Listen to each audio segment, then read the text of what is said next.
Halo kawan setara, kita masuk ke sesi diskusi yang kedua seputar Bahai, perdamaian, dan kebangsaan.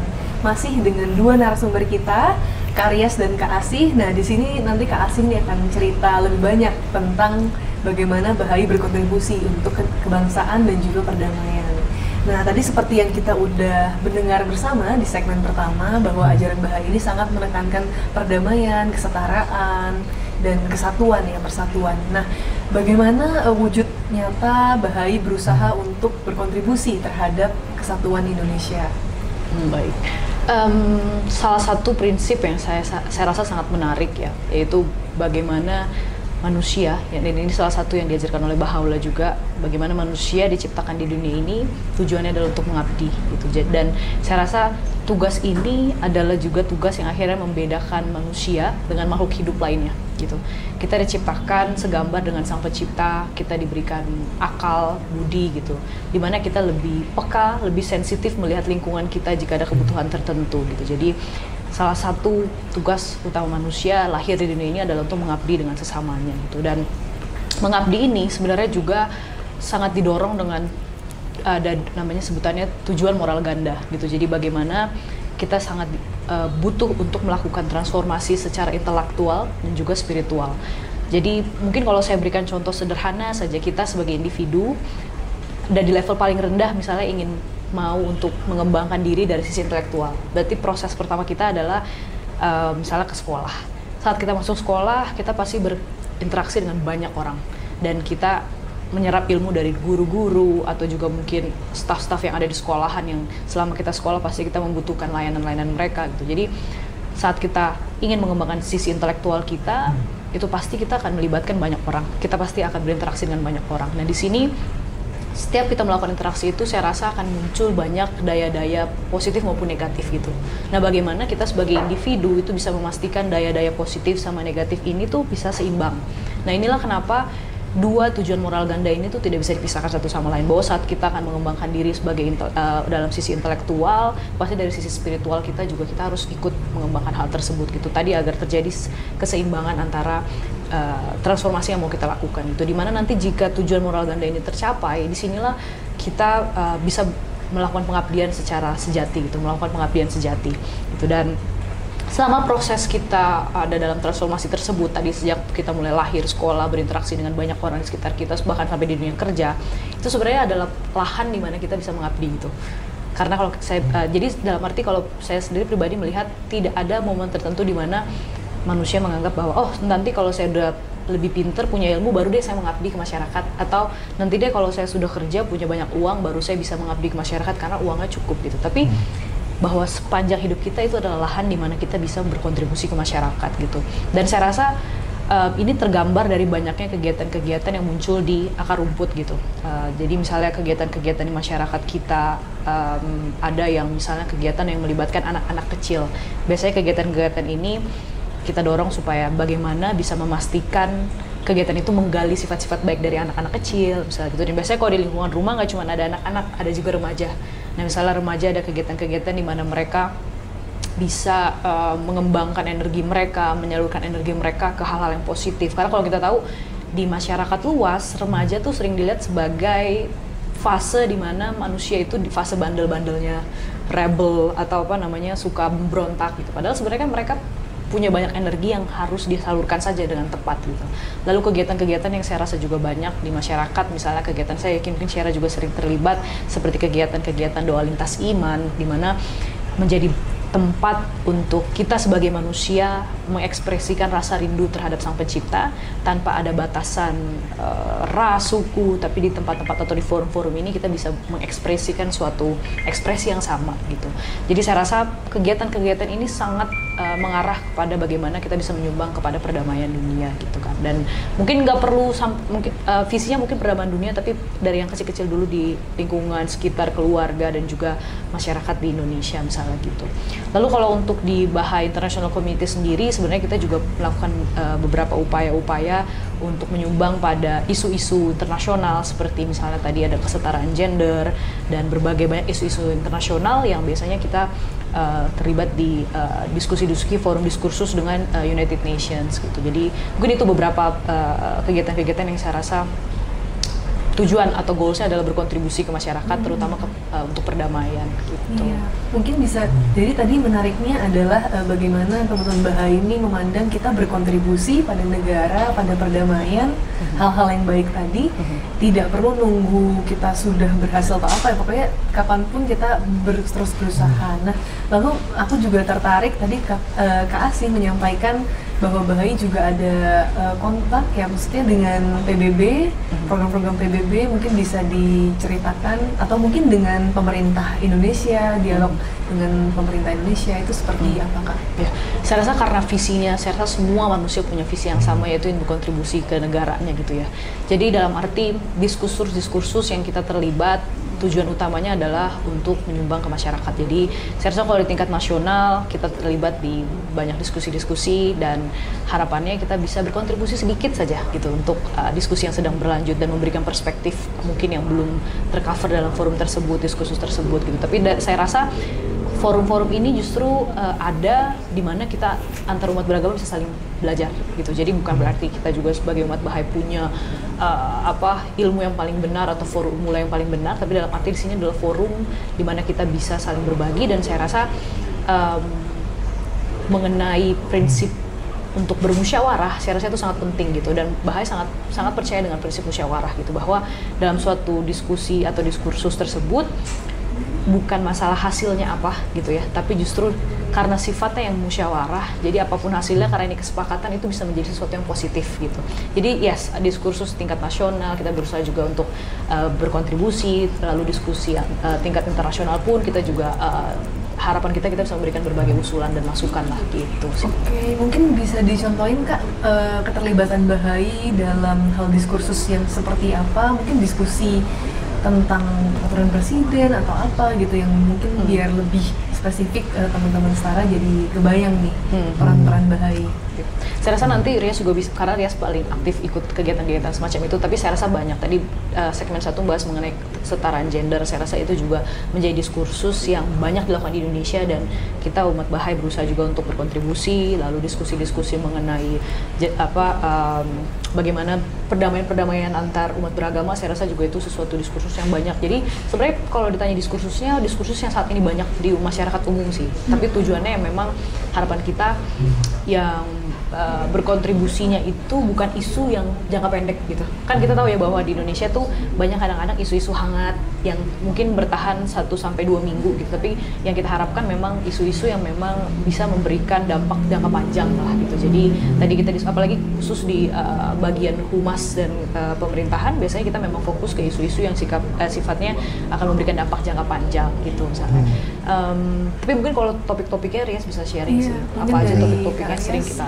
Mungkin misalnya nih kan pemerintah tuh kadang suka punya draft rancangan undang-undang apa ya tentang kekerasan seksual atau apa gitu, kerukunan umat beragama. Nah itu kan Bahai itu ada partisipasi nggak sih, misalnya memberikan feedback ke pemerintah atau maksudnya contoh-contoh spesifik yang membuat teman-teman bisa kegambar bahwa Bahai ini juga ikut loh turut serta dalam proses pembangunan di negeri ini.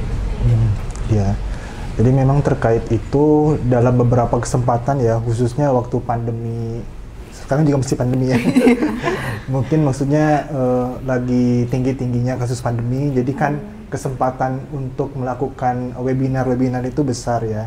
Jadi kebetulan kita punya kesempatan untuk berkolaborasi juga dengan beberapa tokoh masyarakat ya, NGO, bahkan juga dengan pemerintah untuk membahas tentang topik-topik khususnya tentang peran agama gitu di masyarakat gitu.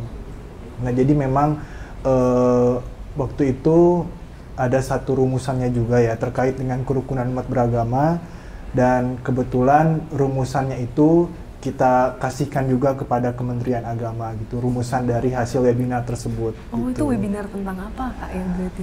Tentang masih berkaitan dengan kerukunan umat beragama. Berarti gitu. peraturan pemerintah lah yang terkait dengan kerukunan umat beragama ya?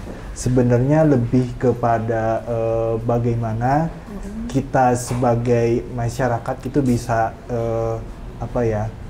kontribusi apa gitu yang bisa kita berikan ke masyarakat, Terus kita merasa bahwa dari kontribusi tersebut kita mengajukan beberapa poin-poin gitu yang mungkin bisa dipertimbangkan oleh pemerintah gitu waktu itu seperti itu. Oke, jadi kayaknya ini Bahai berarti mengadakan suatu diskusi gitu ya, memfasilitasi terjadinya diskusi itu, mengumpulkan pandangan masyarakat dan itu dikumpulkan ke Kementerian Agama gitu ya. Iya, betul seperti itu. Oke, iya.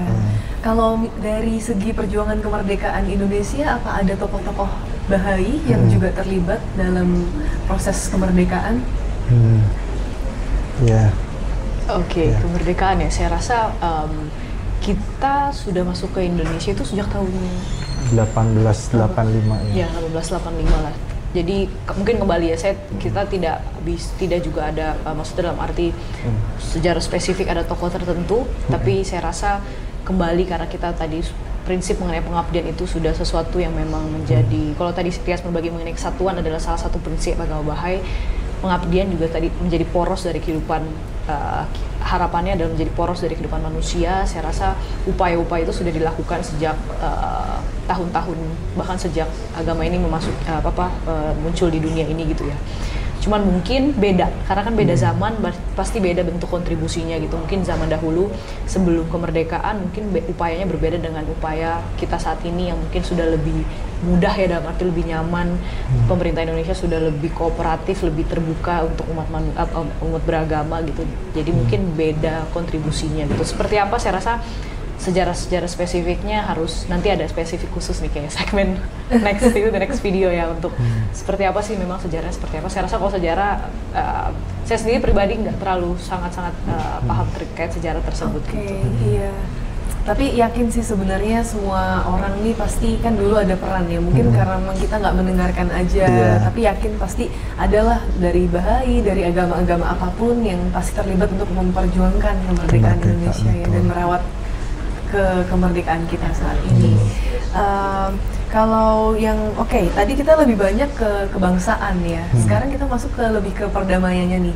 Kalau perdamaian itu kan salah satunya bagaimana kita bisa merawat perdamaian juga dengan dialog-dialog antar iman. Nah, Bahai terlibat di dialog antar iman seperti apa nih?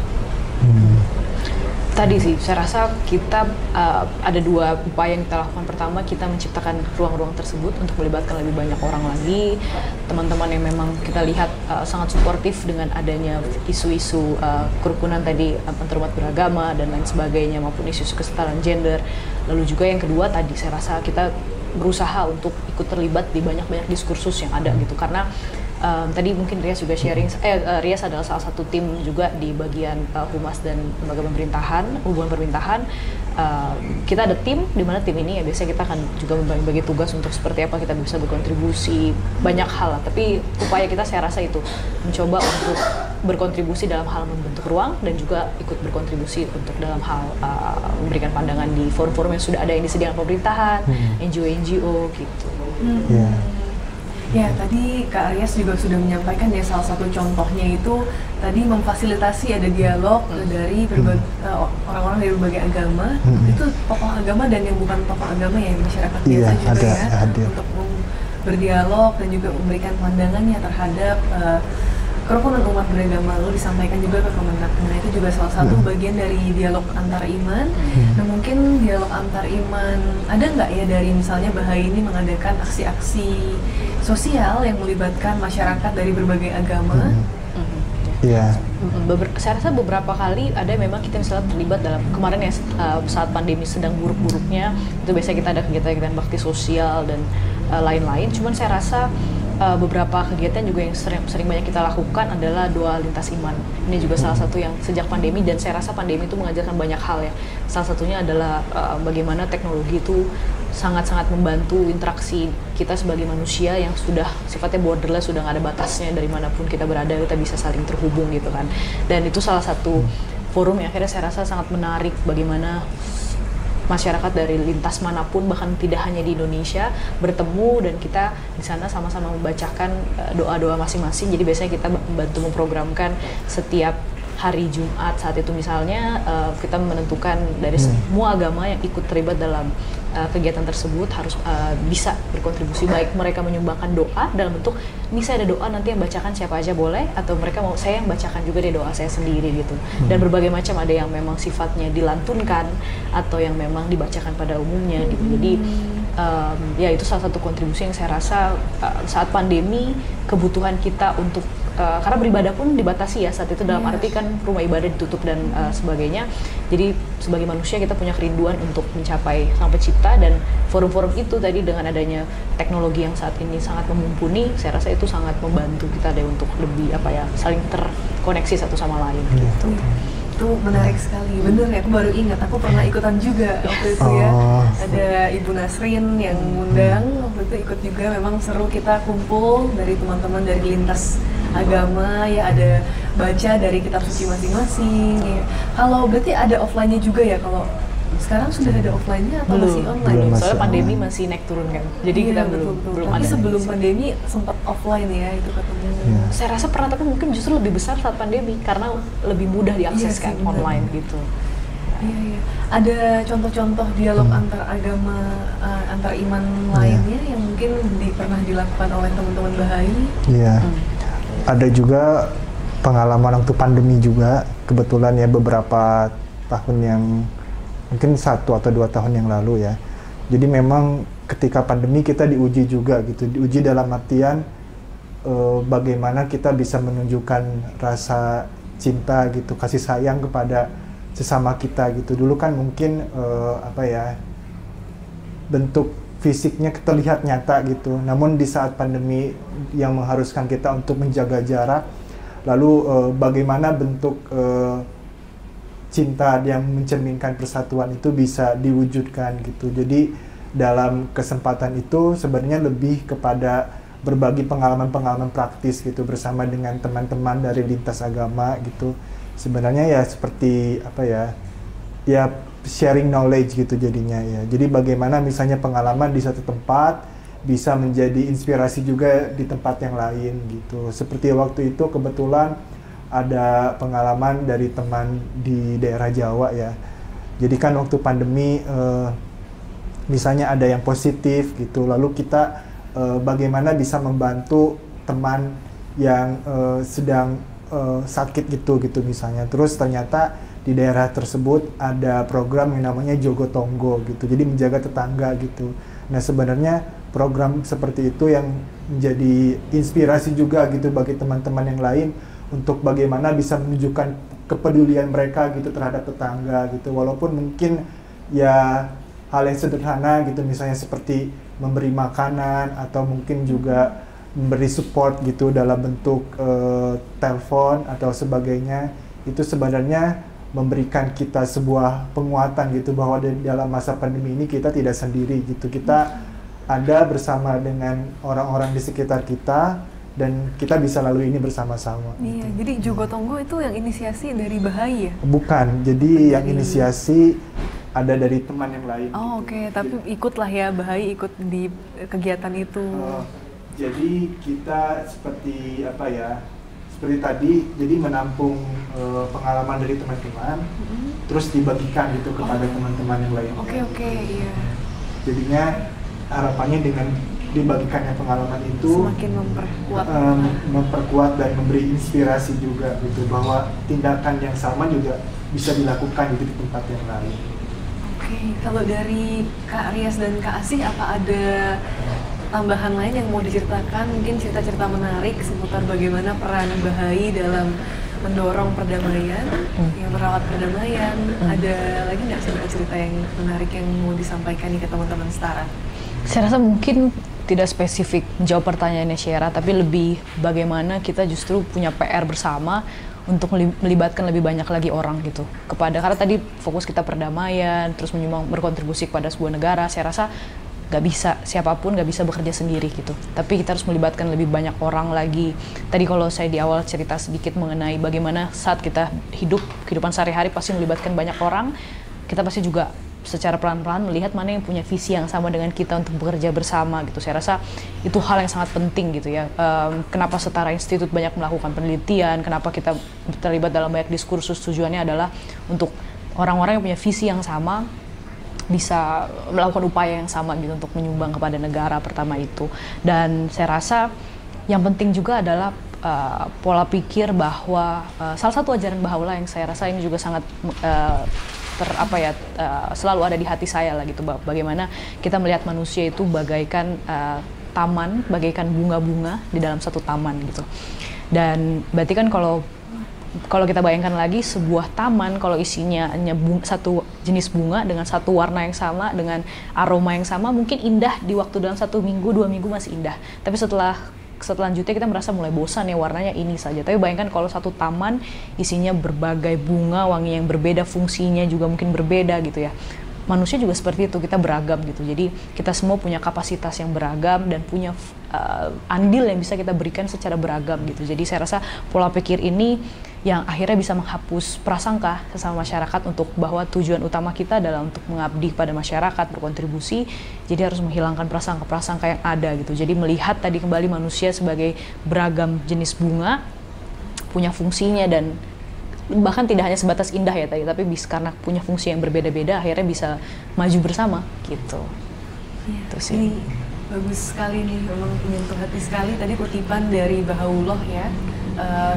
Kita menyebutnya apa ya, utusan Tuhan di Bahai atau apa itu, Baha'u'llah itu utusan Tuhan lah ya, bisa dibilang membawa ajaran Bahai tadi.